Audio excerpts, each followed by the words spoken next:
Hey guys, welcome back to Impactful Gaming, and it has been a while since my last video, which I am sorry for, but we're back and we're going to talk about the Nintendo Direct that happened just a couple of days ago. It was a fairly standard Nintendo Direct, if I'm perfectly honest, not too many surprises, and just confirming a lot of the games that we knew was going to come out and giving a bit more info on releases coming out in the next couple of months. But for this video, I'm not going to go over every game, you can just watch the Direct yourself, but I am going to talk about the games that I thought were the most exciting and I thought were pretty cool. I have to start off with Animal Crossing New Horizons, which is coming in March 2020. What they showed us was pretty much what we saw for the Nintendo Treehouse at E3, which I watched multiple times, but the more I see of it, the more I want to get it. It feels like normal Animal Crossing, but with a more of a twist than we've seen in previous games, because you literally start from nothing and you have to build your town or settlement from the ground up, which is exciting to see the crafting, gathering, and how this works with other settlements from other players. I like the multiplayer feature where you can effectively gather materials and build more complex items a lot faster, which is cool because Animal Crossing can be a long,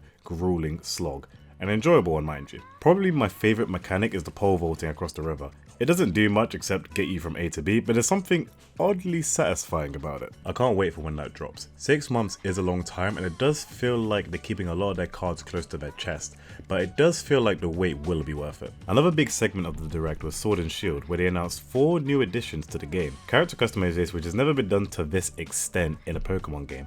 Not the most exciting feature in my eyes, but considering the way that Pokemon has been going in the past couple of years, this was an inevitable change. The next 2 announcements included Pokemon Camp, where you can play and get to know your Pokemon to improve their stats, so that they can improve in battle. You can also interact with other players' Pokemon, which is a cool feature, but I don't know how often I'd use it if I'm honest. You can also cook curry and rice, the most generic uni dish ever, which I presume gives stat boost over time. To add to this, they finally announced a new ghost Pokemon called Polteageist that looks like a teapot, and a flying water type called Cramorant with an appetite. Polteageist has an ability called Weak Armor, which allows its speed to drastically increase, whilst Cramorant will spit a fish at you once attacked, shortly after using Surf if it has a fish in its mouth.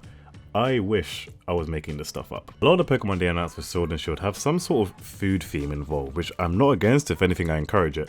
They have one that looks like strawberries and cream, which I would capture and probably never use because I tend to catch the Pokemon that I think just looks the coolest. That'll be out November 15th, so that's pretty soon and I cannot wait for when that drops. Now, I'm an RPG junkie and they talked about quite a few, including Dragon Quest XI-S and Xenoblade Chronicles, which looks really awesome.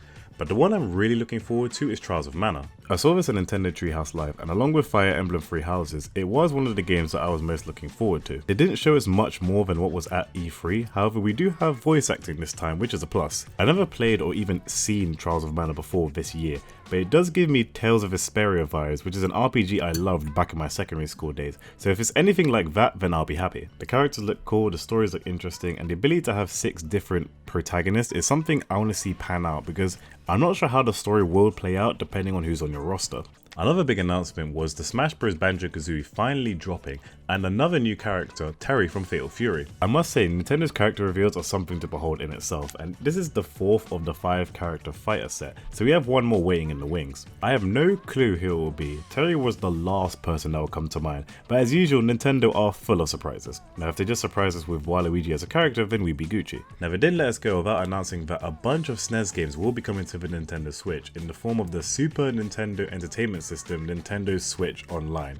Good God, what a mouthful. Super Mario Kart, Link to the Past, Star Fox, and more for a total of 20 games which have released already. They also released a SNES Bluetooth controller for around $30, which is pretty cool as well, but I'm not sure how I do with so few buttons. If you grew up with the SNES, this would be exciting, but for me, I'm only really interested in Link to the Past because I love Zelda, and I never really grew up in that era, so I don't have that level of nostalgia with those games. If you did, then great, but for me, this wasn't really the highlight of the Nintendo Direct. All in all, that was a good, but not a great Nintendo Direct. A lot of information on things that are ready to come and not too many surprises, but for now this will do for me. I'm still waiting for that one day when Skies of Arcadia will be remade on a Nintendo console, but alas, the wait goes on. If you don't know what that game is, then look it up. It's good, trust me, just look it up. Well, that's it from me. If you enjoyed it, then leave a like, subscribe, and make sure to leave a comment down below about what you guys thought about the Nintendo Direct. Thanks for watching and I'll see you next time.